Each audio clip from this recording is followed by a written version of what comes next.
Cris, desde pequeno eu ouço e vejo muitas histórias de atletas exilados. É verdade, Lacombe, gente que foge do próprio país por não concordar com a ideologia do governo, né? Seja ela de esquerda, seja de direita. Pois é, mas o que a gente vai te contar agora é a incrível história de um cubano Que fugiu de Cuba, só que por amor.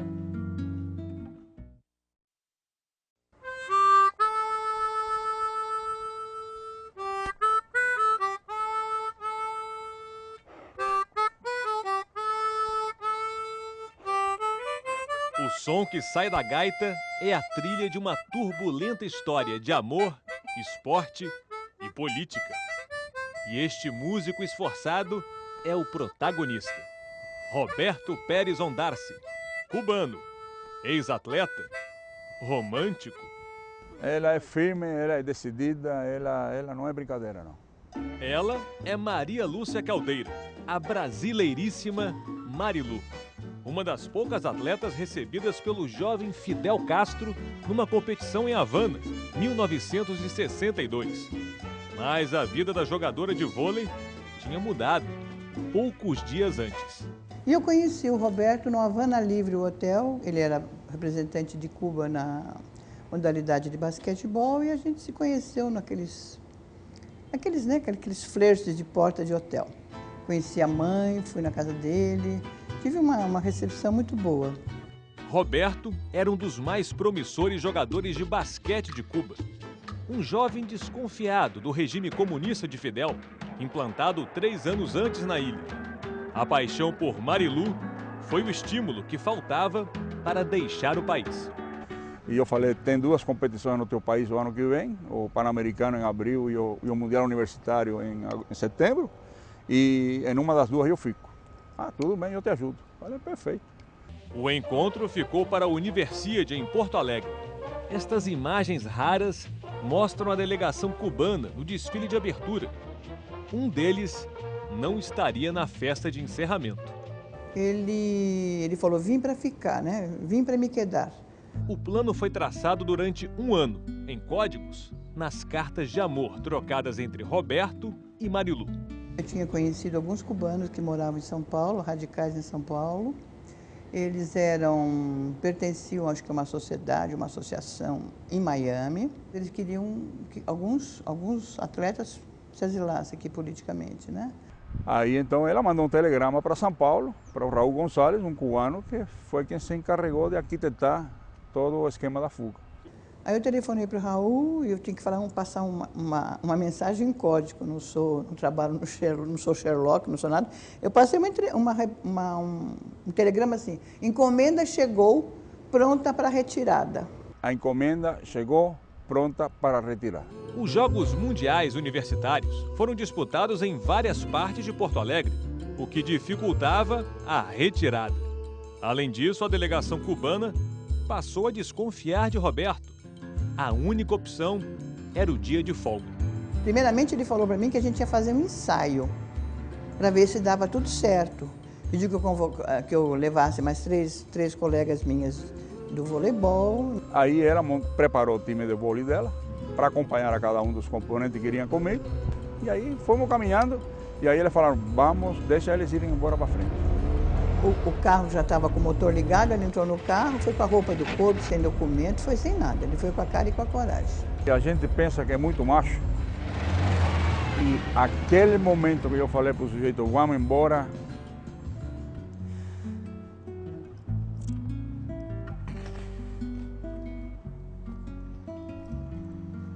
o mundo caiu.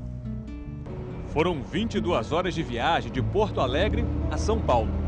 A cada quilômetro rodado, uma lembrança, uma nova dúvida. Eu larguei minha família, estou largando meu país, eu estou largando meu esporte, eu estou largando a faculdade pelo meu desejo de ser livre.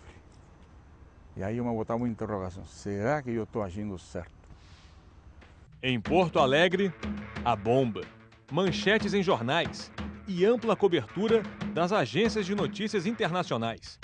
Em pleno período da Guerra Fria entre Estados Unidos e União Soviética, um atleta cubano foge durante uma competição e pede asilo político ao Brasil, na época governado por um presidente de ligações com a esquerda, João Goulart. Eles foram lá bater na porta do meu hotel, os dirigentes cubanos, perguntando cadê dele. Eu não sabia, honestamente eu não sabia nem que estava a caminho de São Paulo, não sabia nada, eu sabia que ele tinha fugido, só isso. Na foto, ao lado de Marilu, o diretor técnico da delegação brasileira. Ele é meu anjo da guarda. Antes de se consagrar como técnico campeão pan-americano, Ari Vidal foi uma espécie de guarda-costas. Protegeu Marilu do assédio da imprensa e dos dirigentes cubanos que tentavam descobrir onde estava Roberto. Por isso, tanta emoção no reencontro, 46 anos depois. Quanta coisa nós passamos juntos, né? Verdade. Nossa, foi muito bom. E você realmente é um sujeito que eu tenho que agradecer muito. Eu não tinha jeito de fazer mais do que eu pudesse fazer. Não tinha. Mas o que você fez foi muito bem feito. Porque você foi um cão de guarda. Marilu me falou isso. Ele foi um cão de guarda. Eu não podia falar nada. E torcia para que desse certo, só. Aí depois chegou, está lá, já está em São Paulo e tal, pô, tudo legal e tal, tudo. Roberto ficou 3 meses escondido, sem dar notícias, até reencontrar a namorada. O presidente Jango era acusado de ser comunista. Pressões vinham dos quartéis e o pedido de asilo foi negado ao jogador de basquete cubano. Só 2 anos depois, conseguiu regularizar a situação no Brasil. Um clássico final feliz. Roberto Pérez viu sua história ser revivida em 2007, no Pan do Rio, quando 3 atletas deixaram a delegação para pedir asilo político. Os boxeadores Guilhermo Rigondô e Erislande Lara foram mandados de volta para Cuba. Os caras não queriam voltar para Cuba. Eles não deram nenhuma entrevista na televisão ao vivo. Eu fui atrás disso. Eu tentei chegar na Polícia Federal, nos direitos humanos. Corri tudo.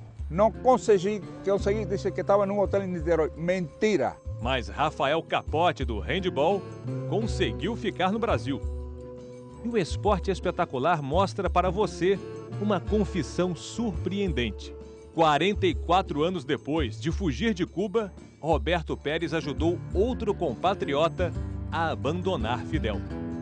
Eu fui padrinho do Rafael Capote, que não conhecia, fugiu do time de handebol, um meninão de 19 anos, 2 metros de altura, excelente atleta, e assim que fugi, me pus em contato com ele, falei, conta comigo, eu sou fulano de tal, eu fugi também em talano, me coloco à tua inteira disposição. Olha, ele me chama de padrinho, hoje ele está jogando na Itália.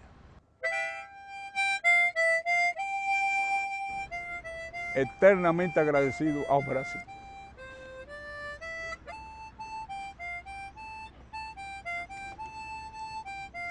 Este é o maior e o melhor país do mundo, com todos os defeitos que tem. E vocês,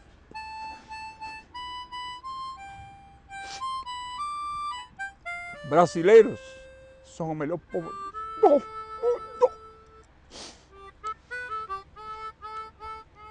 Desculpe, é muito forte.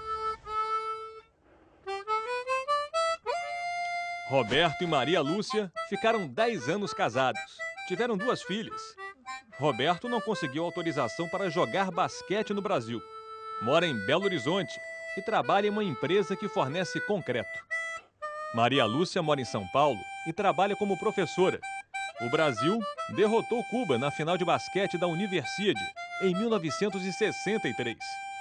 Roberto não disputou a decisão. Anos depois, conseguiu recuperar a medalha de prata.